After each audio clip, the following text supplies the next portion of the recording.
Assalamualaikum everyone, welcome to my YouTube channel House of Wisdom. Today we will be talking about the prudence concept in accounting. देखिए prudence का मतलब क्या होता है। prudence का मतलब होता है आप मोहतात रहते हैं आने वाले वक्त के लिए।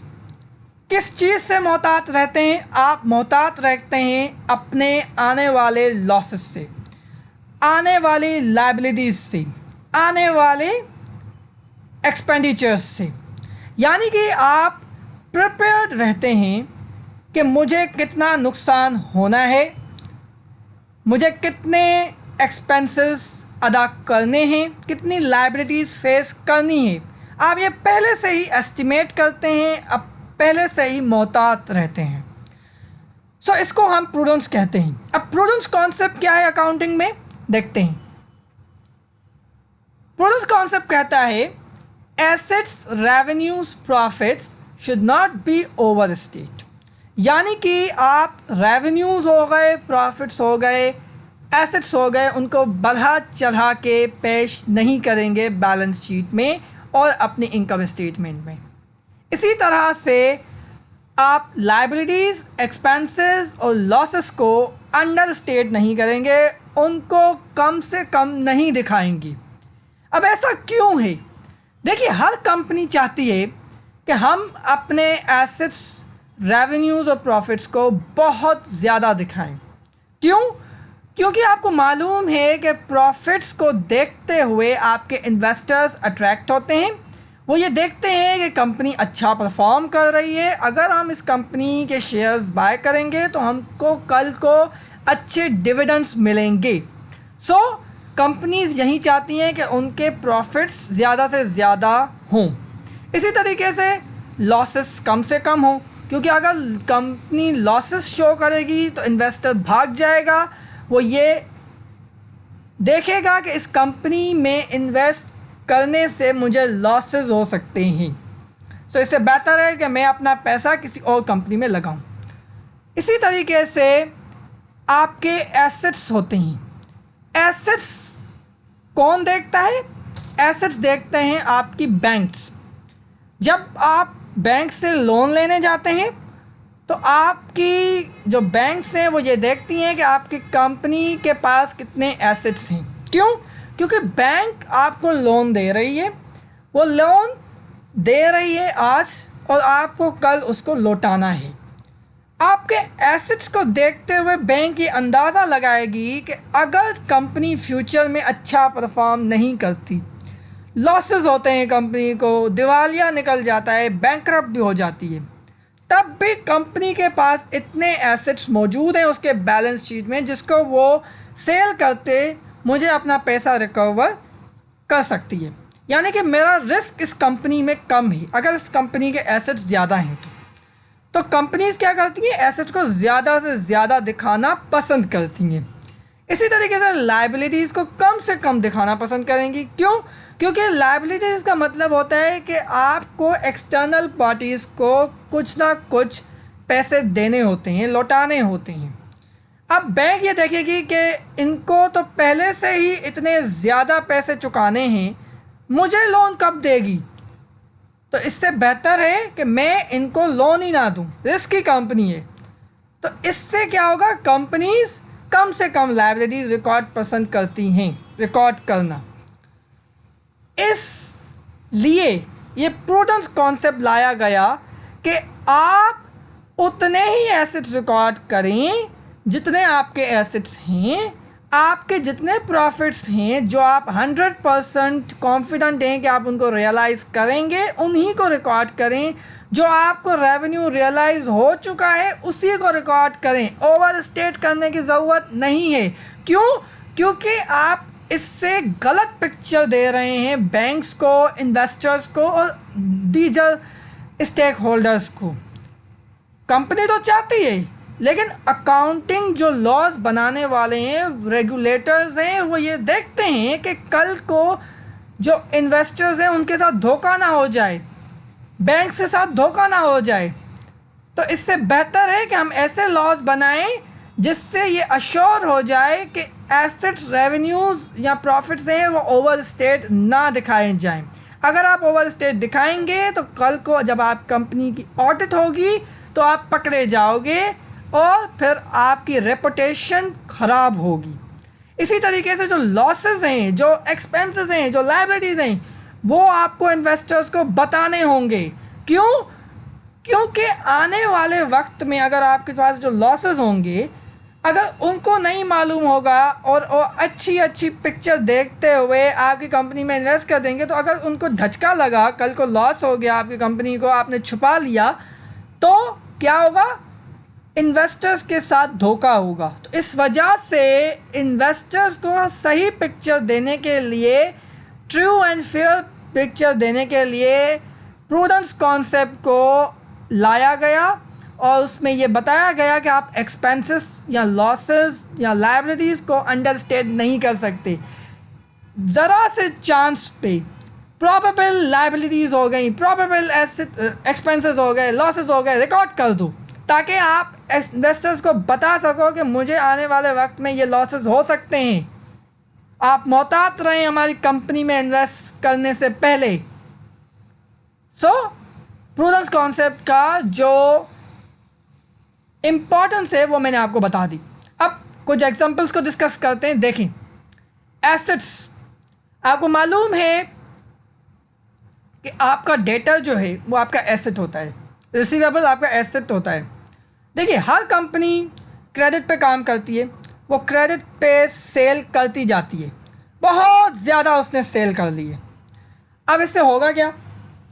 इससे ये होगा आपके एसेट्स ज़्यादा नज़र आएंगे, लेकिन प्रूडेंस कॉन्सेप्ट आपको ये कहता है अगर आपको ये मालूम है कि जितने भी आपने डेटर्स क्रिएट किए हैं उनमें से आपको जिस पे डाउट है कि आपको वो पैसा वापस नहीं करेगा, सेल तो आपने कर दिया, उधार पे आपने उनको माल दे दिया, लेकिन आपको ये नज़र आ रहा है कि जिसको माल दिया है उसकी फाइनेंशियल पोजीशन ख़राब चल रही है, कल को वो मुझे पैसा वापस नहीं दे सकता।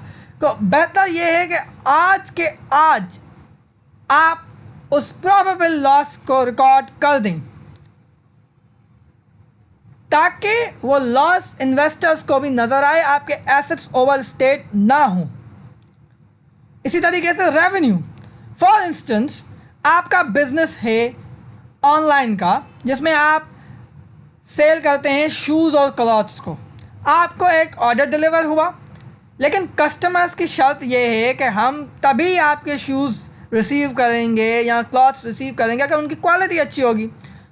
अमूमन ऐसा भी होता है कि कस्टमर्स जो हैं वो रिसीव ही नहीं करते ऑर्डर, कभी वो घर में होते नहीं हैं, कभी वो जानबूझ के दरवाज़ा नहीं ओपन करते, या वो ये बता देते हैं कि हमने ये ऑर्डर किया ही नहीं था। सो ऐसे सूरत में आपको तभी रेवेन्यू को रिकॉर्ड करना है तब जब वो रियलाइज़ हो जाए, जब एग्जैक्टली कस्टमर ने ऑर्डर रिसीव किया हो और आपको पैसे मिल चुके हों, तभी आप ये कहेंगे कि मेरा रेवेन्यू रियलाइज़ हो चुका हो, मैं रेवेन्यू रिकॉर्ड करूँगा। ऐसा ना हो कि आपको जैसे ही ऑर्डर मिला और आपने कह दिया मेरा रेवेन्यू रियलाइज़ हो गया, मैं रिकॉर्ड कर देता हूँ। इससे क्या होगा? ओवर स्टेट हो जाएगा आपका रेवेन्यू, और फिर क्या होगा? कल को ये रेवेन्यू नहीं हुआ तो फिर आपका रेवेन्यू कम हो जाएगा। तो फिर फजूल में आपको बढ़ा चला के रेवेन्यू को पेश नहीं करना। कल को वैसे ही आपके एसेट्स, वैसे ही रेवेन्यूज आपके कम हो जाएंगे। तो बेहतर है कि आप ट्रू पिक्चर दें अपने स्टेक होल्डर्स को। इसी तरीके से प्रॉफिट्स, आपने नेस्ले के शेयर्स में इन्वेस्ट किया, आपको नज़र आ रहा है कि नेस्ले का जो शेयर है वो बढ़ता जा रहा है, उसकी वैल्यू बढ़ती जा रही है। आपने कहा मुझे 100 रुपीज़ का प्रॉफिट हो जाएगा अपने शेयर पे, लेकिन कल को आपको मालूम नहीं है, क्योंकि मार्केट नज़र आती है कि बढ़ रही है, उसका मतलब ये नहीं है कि फ्यूचर में आपको ज़रूर प्रॉफिट होगा। तो ऐसे प्रॉफिट्स से आपके जो प्रॉफिट्स होते हैं वो ओवर स्टेट होते हैं। तो ऐसे प्रॉफिट्स को आपको ओवर स्टेट नहीं करना।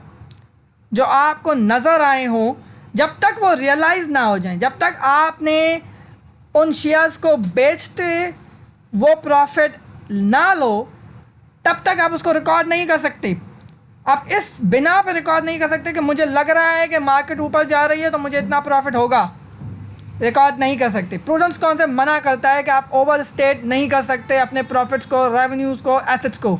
जो ट्रू पिक्चर है वो आपको दिखानी है। मगर लायबिलिटीज़, एक्सपेंसेस और लॉसेस के केस में ऐसा नहीं है। लायबिलिटीज़, एक्सपेंसेस, लॉसेस के केस में क्या है कि आपको probable losses, probable expenses, probable liabilities दिखानी है। फॉर इंस्टेंस, आप मोबाइल फ़ोन्स सेल करते हैं, आपने वारंटी दी। अब वारंटी का मतलब क्या होता है कि कल को मुझे वो फ़ोन्स वापस मिलेंगे, उनकी जो मुझे रिपेयरिंग कॉस्ट होगी वो अदा करनी होगी। तो मुझे ये एक प्रोबेबल लॉस नज़र आ रहा है, प्रोबेबल एक्सपेंस नज़र आ रहा है, प्रोबेबल लायबिलिटी नज़र आ रही है। तो मुझे रिकॉर्ड करना होगा इसको, ताकि मैं ये बता सकूं इन्वेस्टर्स को कि हाँ, ये मुझे लॉस हो सकता है। कल को अगर मुझे ये लॉस हो गया तो जो आपको प्रॉफिट नज़र आ रहा है वो मेरे पास प्रॉफिट नहीं रहेगा, वो मेरा लॉस में तब्दील हो जाएगा। तो इससे बेहतर है कि आप इन्वेस्टर्स को ट्रू पिक्चर दें। तो इस वजह से अकाउंटिंग कहती है कि आपको प्रोबेबल लायबिलिटीज़ रिकॉर्ड कर देनी है। और इसी तरीके से एक्सपेंसेस, आपकी कंपनी को पता है कि मुझे रिटायरमेंट बेनिफिट्स अपने एम्प्लॉयज़ को देने हैं, आपके एम्प्लॉयज़ रिटायर होने जा रहे हैं, तो अब जितना भी एक्सपेंस होगा वो आप आज के आज रिकॉर्ड कर देंगी, ताकि आप इन्वेस्टर्स को बता सकें कि मेरा ये एक्सपेंस है, मैं ये रिकॉर्ड कर रहा हूँ, मेरे प्रॉफिट्स ओवर स्टेट ना हो। क्योंकि अगर आपके एक्सपेंसेस कम हो जाएंगे तो आपके प्रॉफिट्स बढ़ जाएंगे। ये कुछ एग्जांपल्स और एप्लीकेशन है अकाउंटिंग की टर्मिनोलॉजी में। So we all know that कि IS2 कहता है कि आपको इन्वेंट्री को वैल्यू करना है at the lower of cost and NRV। इसका मतलब यही है कि कॉस्ट या NRV में से जो कम होगा उसके ऊपर आप वैल्यू करेंगे इन्वेंट्री को। फॉर इंस्टेंस, आपने आज मोबाइल फ़ोन्स परचेज़ किए हैं 50,000 की, लेकिन कुछ अर्से के बाद उनकी मार्केट में वो वैल्यू नहीं रही, न्यू मॉडल आ गया मोबाइल फ़ोन का।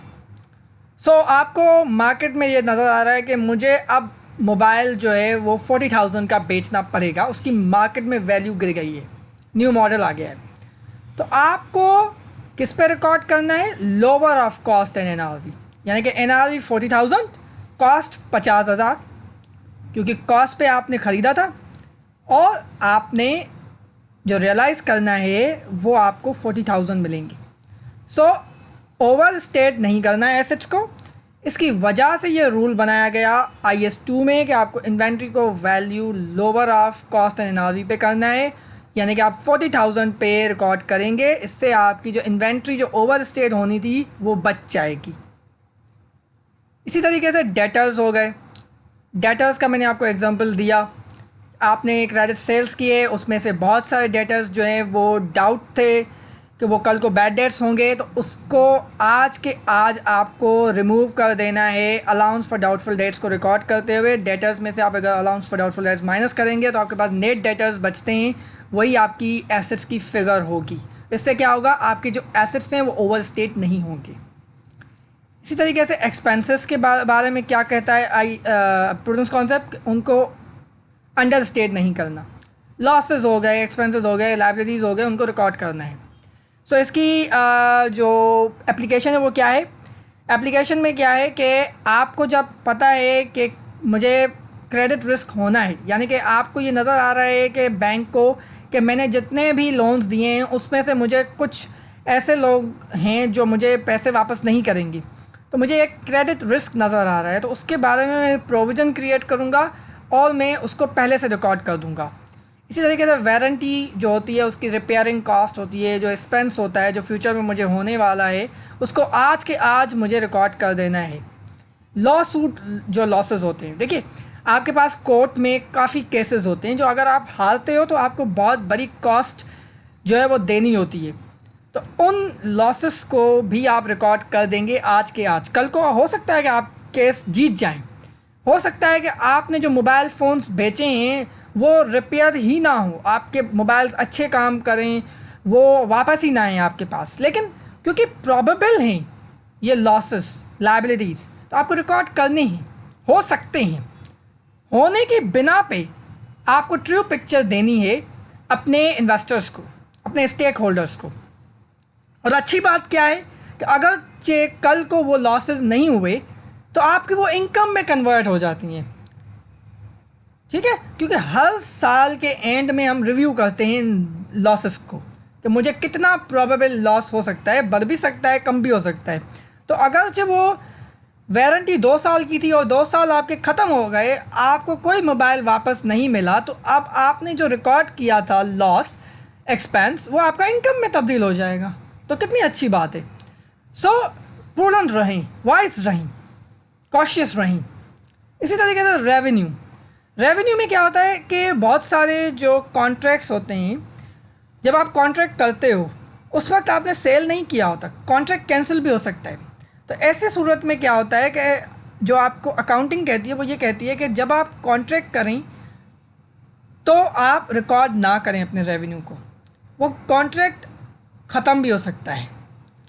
इसीलिए आप उन रेवेन्यू से बचाव करें, उनको रिकॉर्ड ना करें। तो ये एक एप्लीकेशन है आपके रेवेन्यू की कि आपका रेवेन्यू ओवर स्टेट ना हो।